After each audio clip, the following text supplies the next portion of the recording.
গণতন্ত্রের শ্রেষ্ঠ উৎসব ভোট উৎসবে সামিল হওয়ার জন্য আমরা যাত্রা শুরু করলাম।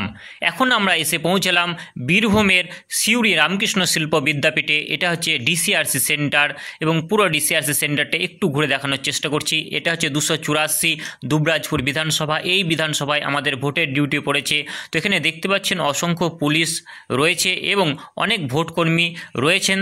তারা কেউ শিক্ষক, কেউ শিক্ষিকা, কেউ ব্যাংকের কর্মী। তো পুরোটা দেখুন, শেষের দিকে কত সুন্দরভাবে তারা বসে আছেন এবং নিজ নিজ দায়িত্ব তারা বুঝে নিচ্ছেন। নিজ যে সমস্ত ভোট করার জন্য যে জিনিসপত্রগুলো দরকার হয় সেগুলো সংগ্রহ করে নিচ্ছেন। ফ্যান চলছে, একটা সুন্দর একটা পরিবেশ। এবং এখানে দেখুন সিএনএন নিউজ এবং রিপোর্টাররা রয়েছেন, তারা লাইভ রিপোর্ট করছেন। তো আমিও তাদের পেছনে একটু চেষ্টা করলাম লাইভ রিপোর্ট করার। তো দেখতেই পাচ্ছেন কত সুন্দরভাবে এটা চলছে এবং এটা হচ্ছে পুলিশের একটা টিম, পুরো ফোর্স রয়েছে এবং এখান থেকে আমরা যাত্রা শুরু করব আমাদের বুথের দিকে। তো বন্ধুরা, চলে এসেছি আমাদের বুথে। এটা হচ্ছে যে বাতাসপুর হচ্ছে আমাদের এই দুবরাজপুর বিধানসভার খয়রাসোলের অন্তর্গত একটি হচ্ছে যে বুথ। তো এটা হচ্ছে বাতাসপুর মাধ্যমিক শিক্ষা কেন্দ্র। এখানে আমরা সারাদিন আজকে ভোট পরিচালনা করব।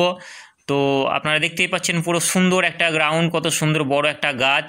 তো এই দিকটা খেলার মাঠ রয়েছে এবং ছেলেমেয়েরা কত সুন্দর খেলছে। একটু জুম করে দেখানোর চেষ্টা করছি। দেখুন কত সুন্দর একটা মনোরম পরিবেশ, এত সুন্দর পরিবেশ আগে কোথাও কোনোদিন ভোটে গিয়ে পাইনি। তো এটা দেখুন সিআরপিএফ জওয়ানরা রয়েছেন এবং এটা হচ্ছে প্রিজাইডিং অফিসার। আমরা দেখানোর চেষ্টা করছি যে এটা হচ্ছে ভোট কক্ষ এবং এখানে দেখুন আমাদের অসংখ্য যে অনেক মেশিনপত্রগুলো রয়েছে। তো এইগুলোর সাহায্যে আমরা সারাদিন পরিশ্রম করে ভোট পরিচালনা করলাম। তো দেখুন এখানে ফার্স্ট পোলিং অফিসার এবং থার্ড পোলিং অফিসার গল্প করছেন এবং বিএসএফ জওয়ান বসে রয়েছেন। এখন আমরা চলে আসলাম ডিসিআরসি সেন্টারে জমা দেওয়ার জন্য।